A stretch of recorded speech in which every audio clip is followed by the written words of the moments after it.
What's going on, everybody? Dem Boys back at it. Excited to be bringing y'all this one.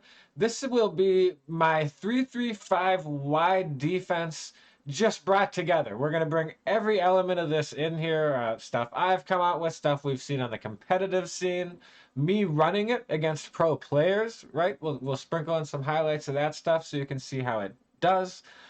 Super excited to get into personnel and personnel rules depending on what type of coverages you want to play. Where you want to put abilities, if you want to play man, cover 2, cover 3. We're going to touch on all of that, but we're going to do it quickly, so let's just get right into it.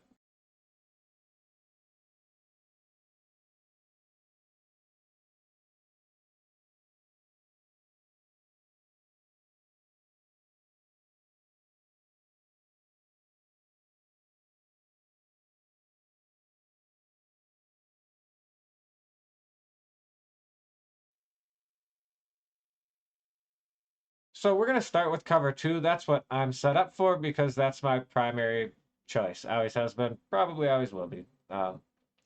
So in the slot, I want to have one step and acrobat simply because you might have people trying to run cover 2 beaters, fades, and such. You're playing against strong close. Well, fine. You know, he's going to see that cloud stop and throw it, and then all of a sudden here comes, one step acrobat Dion to come and ruin your day, shit on your whole parade, right? Or somebody wants to try to hit the flags, the deep flag routes in behind you, whatever it may be, right? Hell, maybe they're trying to burn you with deep posts. It doesn't matter. Put him on a problem receiver. Very helpful to have that tool.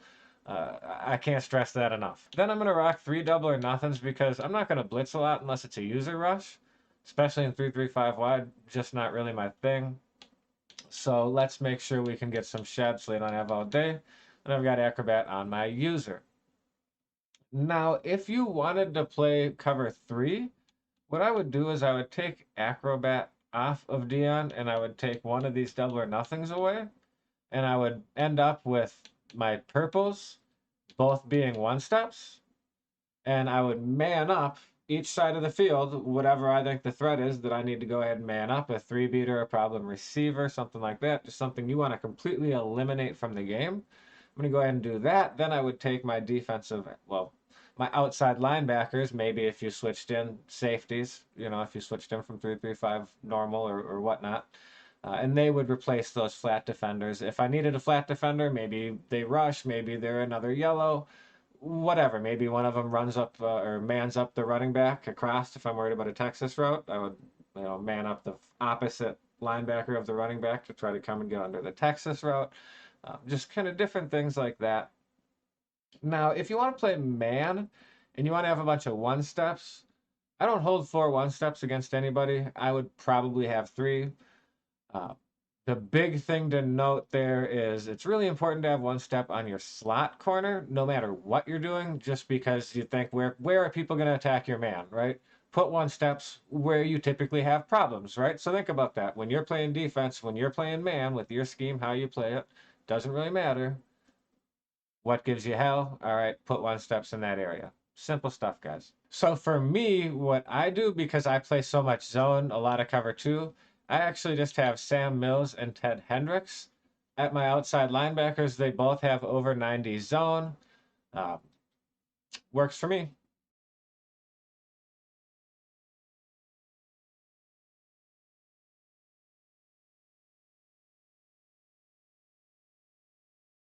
All right, we need to have a much more in-depth conversation about the pluses and minuses of coming out in a 3-3-5 odd, or if you're in a different playbook, 3-3-5 normal, and switching to 3-3-5 wide to get those extra linebackers out there. Obviously, in competitive play, folks are typically going to do that. Well, when you're playing Johnny down the street and he's trying to quick snap you to death, or maybe you don't spend hours working on your setups, whatever your reasoning is, we need to talk about why you would for sure want to make sure you do this versus when it's not even worth it. And really, what comes to mind to me is, and just will come out in 5 wide just to really kind of capture this better. If I come out in 3-3-5 odd, what you want to do is flip the play, all right? You're going to go ahead and flip the play. Doesn't matter what play you pick. And what I do is I switch over, Now, if I want to play man, so I switch to cover 2 man specifically, cover 1 wouldn't matter as much. What we now have is no linebackers in coverage, right? What we would end up with is a linebacker trying to play coverage right over here, get himself dusted. So that's when it's worth it. If you're not doing that, it may not really be worth it. So consider that versus the extra time it's going to take you to hit a few more buttons. If you're playing zone anyways, will it matter, especially in MUT, right? Depending on who you have. Maybe you already have Jamal Adams, just that linebacker out there. I have Mills on one side. Maybe I'm okay with Mills over there, right? So think about that kind of stuff. All right, so when I play cover 2, I'm always going to come out at 20 for my flats and 0 for my curls, and then just adjust from there, but that's just my baseline starting point, all right? So really the primary plays that I would use would be Tampa 2 and Mike Blitz 3. The reason we would use Mike Blitz 3 over Sam Will Blitz, 3 Sam Will Blitz, is because the safeties both come out high on Mike Blitz 3. So it's going to be a lot more difficult for people to tell, is he playing cover 2, is he playing cover 3? Just really adds that additional element of surprise, and you can definitely change the game with a shit read that way. So if I'm playing cover 3, what I would do is slant the line out, take A, put him on a purple or what have you, doesn't matter, hard, doesn't matter. Then you would have your purples manned up. Now, if I'm not trying to, hard flat or hit certain areas, I really like to go ahead and play the sticks whenever I'm playing cover 3. Your deep thirds are not just going to get bombed by a streak the way they might otherwise get bombed. Now, if I'm worried about a run, I would probably go ahead and slide backside, slant that rush outside, sit right in here, and look to fire in a gap here. If I'm worried about a pass, maybe I just do like so, and then I'm going to stand right here and run down at the center and bounce back just to try to get some weird little shed to happen. I might also, if I want to only send 2, do something like that and just send the 2 guys over the guard. Typically when I do this, I'll just send the 2 guys over the guard. And again, just kind of bounce down at the center and swoop out. But this definitely gives you pretty tight defense. Not real easy to go anywhere on that. You can see everything is, you know, more than bagged. Doesn't matter. You can have all day, nothing, And if I need to, send a guy. But again, when we have those double or nothings, guys just ain't gonna have all day long like that. All right, so when I'm playing my cover 2, I will as well, I always go ahead and press that.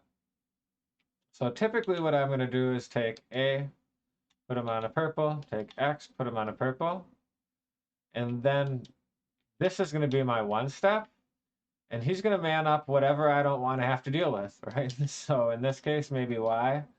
If I'm real worried about a go, typically if they're on a hash, so if they're way deep over here, if they're on this hash, I might slide this safety out a little bit just to make sure I don't get hit with the go if you have time, but setting the clouds at 20, you're probably going to be okay. So again, if I think we got run that way, maybe if I think we got pass this way, if I want them to maybe think that I'm user rushing, I'll just keep it normal, go ahead and slant them outside. And I'll stand right here and just make it look like I'm going to throw the user rush at them. That's a great little way to create a ton of confusion. They don't know what the hell is going on. Maybe I'm doing something like this, and they're like, oh my goodness, I'm not going to have, anytime he's going to use a rush, and all of a sudden it's a 2-man, the running back. So, and that's where I don't care as much about over the guard. If I'm trying to disguise certain things, who cares? So, just different things that you might consider, different ways I might play this. A lot of times if I'm playing against trips, it would look something like that. Have the trip side covered up. But the nice thing here is, okay, Y is going to be on a deep post. Well, he's already bagged up. I don't really care. That allows me to kind of sit down in here, right? Because he's not going to get smoked like that dude just got smoked because he's got a 1-step. Or if you're in regs, you put a good corner there, right? Because your best man corner needs to go ahead and play there. These same principles apply to any game mode. You don't need 1-step. You just need your fastest best man corner right there, right? whoever your dog is, go ahead and get him there and let him do his thing.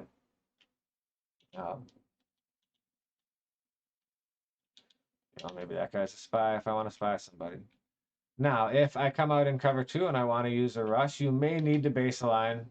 Depends if they're spread. In this case, obviously, I wouldn't need to. But you got to slant the line out, take A, go ahead and blitz them. And then usually what I'll do is bring this guy over, and I'll actually go ahead and use this dude right here. Unless I really think the only real quick threat is to him, and this guy's a cornball. Or I might even end up, we're getting a little more advanced, but I might even end up doing something like this. So that'd be the basics of my cover 2. So from a man standpoint, typically what I would go ahead and do is maybe zero out the clouds, put the curls at 15, and whatever I want to do, I can add them in there as needed, right? So really the big trend right now would be to come in, switch down so you don't have a linebacker in coverage and play this cover 2 man. Kind of important things we need to talk about, coaching adjustments. I'm always going to go ahead and play ball anyways, no matter what. I would take these guys by speed, and we would go ahead and man a line. So right now, all the rage, play cover 2 man, shade under. I go ahead and press. I go ahead and shade underneath. Well, there's no deep threat over here, so, I can stay on him. I can put him on something for help over there. Man this guy up on the running back, play him, do something like that. Now I could play Rover in the middle with my safety. And again, you would maybe have a safety in over here, something like that.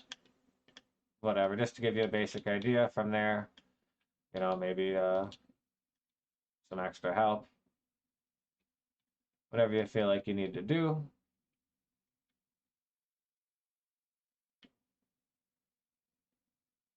And you can see that 2-man shed screaming away through there. Gotta love it. Gotta love it when it works. So now for me, when I play man, it's really just so I can go ahead and scream off a user rush or some different kind of goal line situations. So I'll take you through my cover 1 defense. So for me, I'm more so just looking to user rush you. So I'm just going to kind of come right down in here and get after you. Again, if we think the running back's blocking, we would go ahead and rush his man. And that's going to continue to allow us that angle that we need. The counter to that, guys, I mean, there's some setup stuff you can do, but people block their tight end or delay fade. That kind of stuff can go ahead and shut you down. If maybe they're doing some stuff with the line shift, sometimes you can go ahead and slant the rush inside as opposed to outside. Again, we would need to have him on a blitzer. And you can fire in through that gap. So you have a few different ways to do that. Also, if people are running trap on you, you can fire in that way and go ahead and blow up the trap in the backfield if you're quick enough. So that would be kind of why I would do stuff like this. So again, I like having my 1-step right here because that's going to be, when I'm user rushing, that's going to be one of the guys that he's going to. It's probably going there to the tight end, right? Maybe the running back, he's going to have to throw it so quick he ain't going to run away from your guy.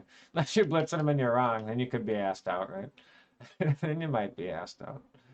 So, and then again, now if I want to try to mess with them a bit, maybe I would do something like this.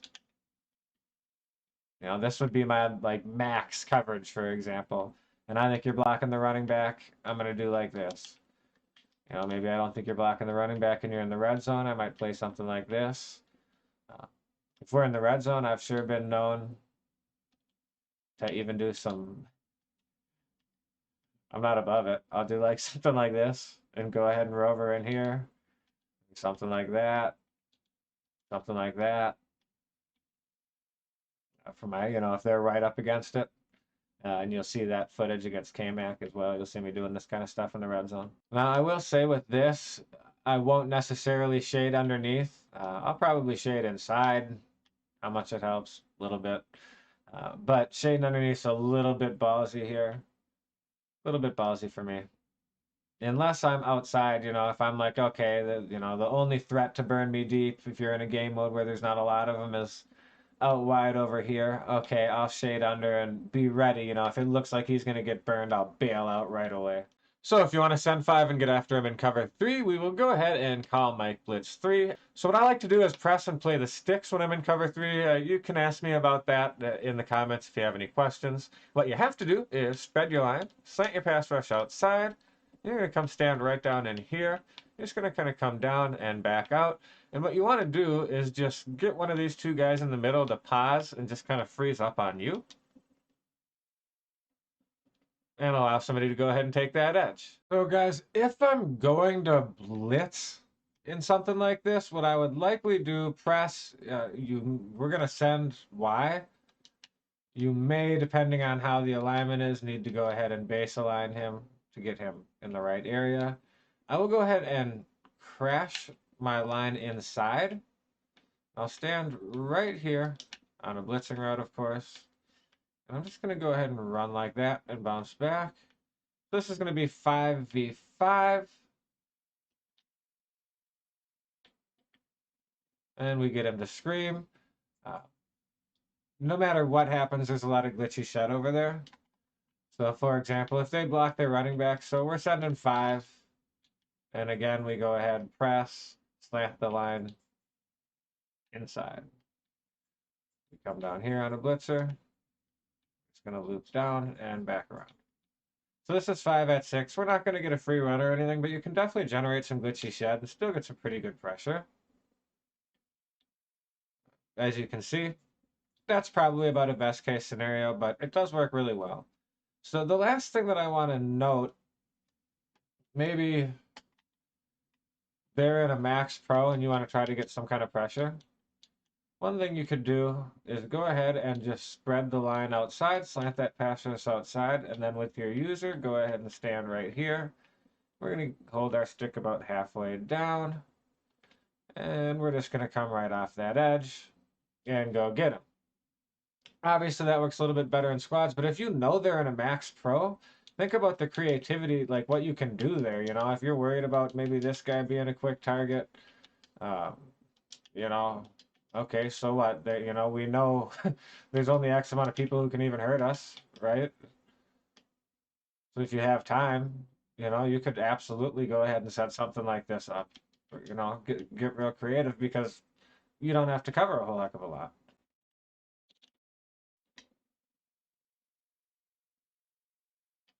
You know, make it tough on them. So one last thing that I want to cover as far as this kind of weird little glitchy ways to get some kind of pressure, what you can do is take inside your line, wrong side, slant your pass rush outside, then you will go ahead and pinch your linebackers, then contain.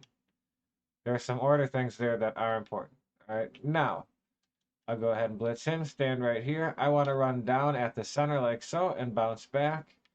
Now, really where this originated, you would have A involved as well. And you would be sending it like so. So if I'm in cover 2, maybe I do something like that. And then I'm going to kind of come around and then jump back underneath anything over here, right? Would be kind of the plan. But you can get some real glitchy stuff to happen. Let's see if we can get an example right away. There we go. So let's go ahead and check out a quick replay. So what ends up happening is when I loop around, you see the center kind of follows me. Well, all of a sudden the other guy doesn't get picked up off the end. So it would be another way to kind of try to generate the same 5-on-5 glitchiness. Where I think something like that could really shine, though, is if you can get it to go like this. And you can sometimes get it to go like this. Or at the very least, for a 4-man rush, you generate some kind of glitchy little pass rush angles. So let's take a look at that. I mean, better than doing nothing as far as a 4-man rush goes. Because you will get some good shed angles over here, and you will get some guys to shed pretty quick. Man, this defense is crazy. I'm telling you, you stick to all these principles, you can really beat anybody with this, all right? There is no better defensive scheme than the tools that I've given you here. As you can see, play anyone, pro players, doesn't matter. Dev boys, like, comment, subscribe. Peace.